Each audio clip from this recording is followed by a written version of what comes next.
So the first question I have is, what is the exact title of your job and how many years have you held your job? Right now, I am a student intervention specialist at Boones Mill Elementary. This is my first year holding this job, but I just transferred 2 weeks ago. Previously, I was a student intervention specialist at Sontag Elementary for 3 years, and then I taught fourth grade for 2 years prior to that. So I'm going into my sixth year of teaching. I got you. So what do you do with what is your main focus with that job title? Um, our county does not hold reading specialist, but my job pretty much is like a reading specialist position. I work with all students, kindergarten through fifth, who struggle with reading difficulties, and sometimes I do math as well. Um, we have a system in place called response to intervention, and what that is we put children on tiers. Every child in the school system is on tier one, that is general education classrooms. Tier two is where they may be struggling. About 10 to 15% of students are on that tier, who get some extra classroom supports from their teacher, maybe pulled aside during some time to work with them on some reading and math skills.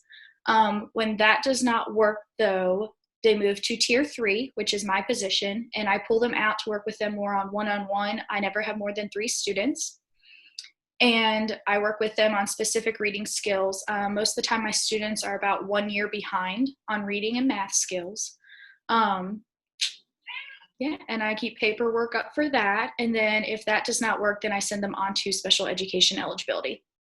I got you. So what made you want to have the job you hold, or is there something that stood out as a clear like factor that factored into it, or is it just kind of happened? It just kind of happened that way. I finished my second year teaching fourth grade, and during the summer, this position at our school opened up, and I just I knew I was making an impact, but I wanted to know how big my impact was, if that makes sense. Because I do feel like I create a bigger impact working with students that are struggling, and then I get them where they need to be, if that makes sense. And then after 1 year of doing that job, I really did fall in love with it. So then I went back and I'm working on my reading specialist now. It's like you find your niche after you work on some things. Yes, ma'am. I totally understand that. One similarity through all my interviews so far is that everybody started out wanting to do one thing, and then when they got to school or college, they ended up completely changing their major and all that. Yep. Is that the same with you? Um, I would say so. I mean, I didn't necessarily change my entire major, um, but I definitely, I think, changed how my viewpoints were of education and the different jobs that you have in education. Most of the time, when you say education, people only think of being a teacher.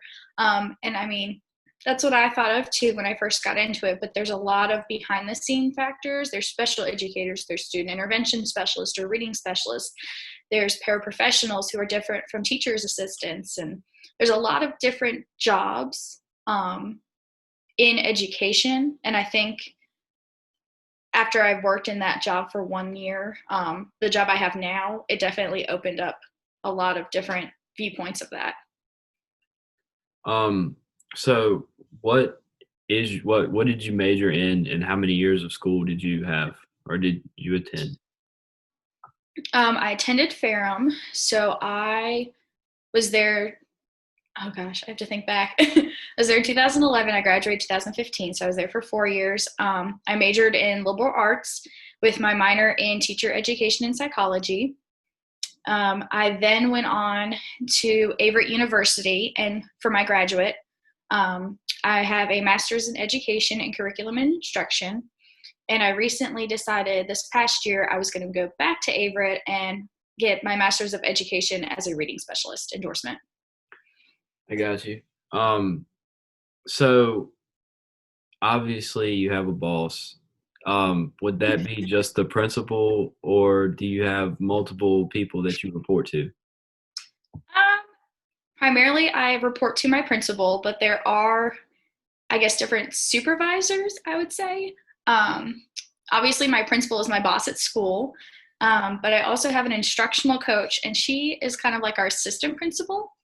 So I really team up with her most times to talk about students and their placements, um, if they need services for RTI, which is that response to intervention I mentioned earlier. I also have a coordinator in the county. So there are 12 elementary schools in our county, one middle school, one high school. However, each school has a various number of student intervention specialists. For instance, at Sontag, I was one of two. At Boones Mill, I'll be one.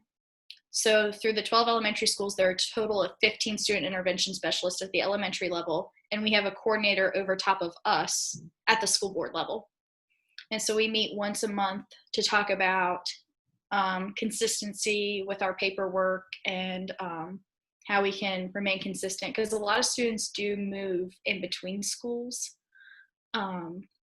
So we try to make sure it's the same for each one at every school with what we do. I got you.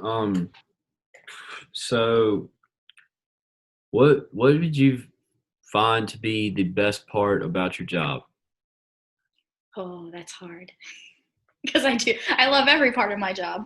Um, I think the relationships I get to make with students, um, I mean, when their face lights up when they see you, obviously your face lights up. And obviously seeing from where they came from and where they're going. And definitely, I feel like I'm making a bigger impact now than I was in the classroom because I get to have those relationships one on one with a lot of my students.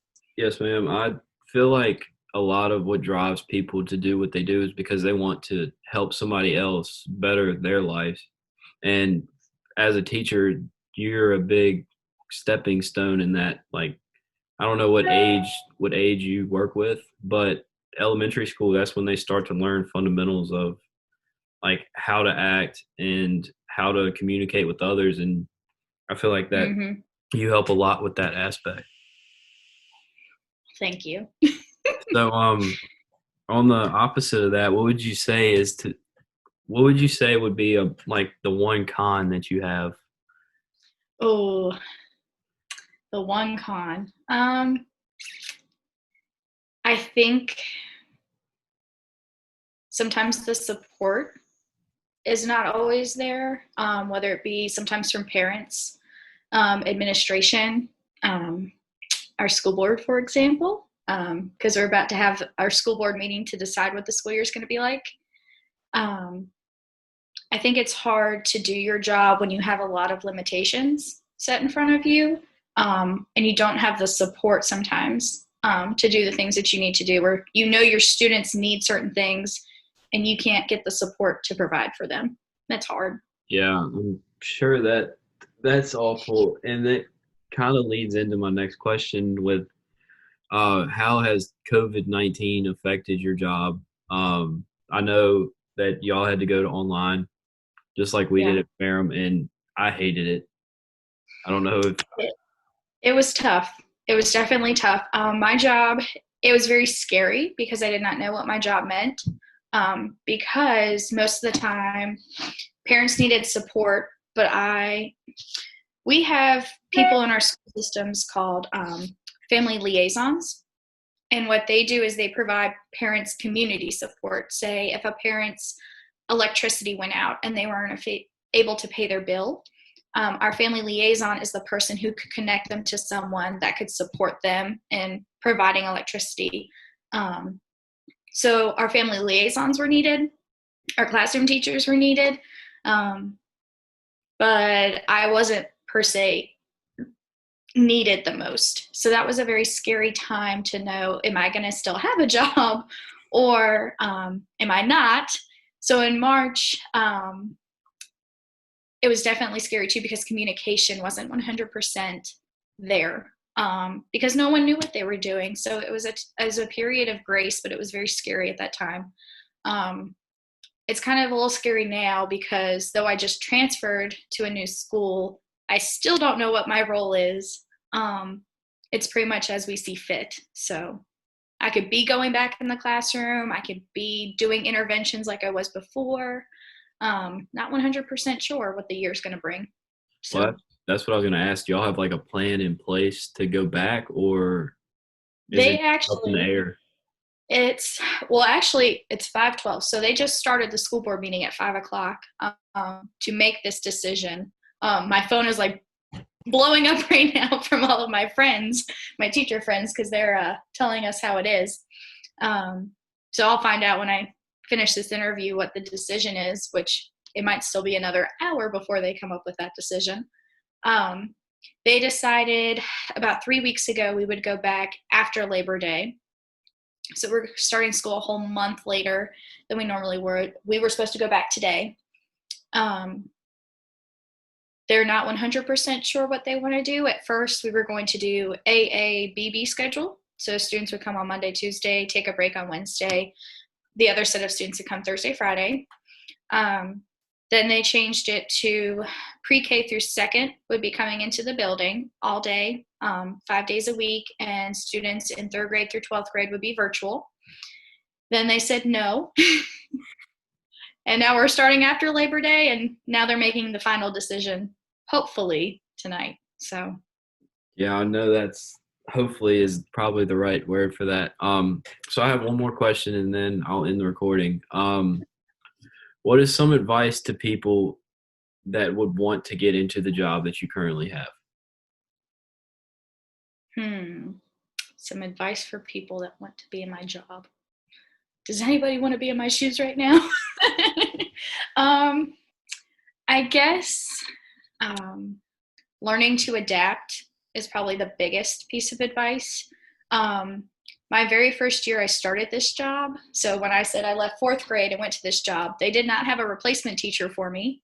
And 3 teachers, I take that back. They found a replacement. She quit a week before school started, or before we returned to school. Found another teacher. She quit the day after business day, which was a Friday, and school, the kids were coming on Monday. So she had met all of her students and she quit.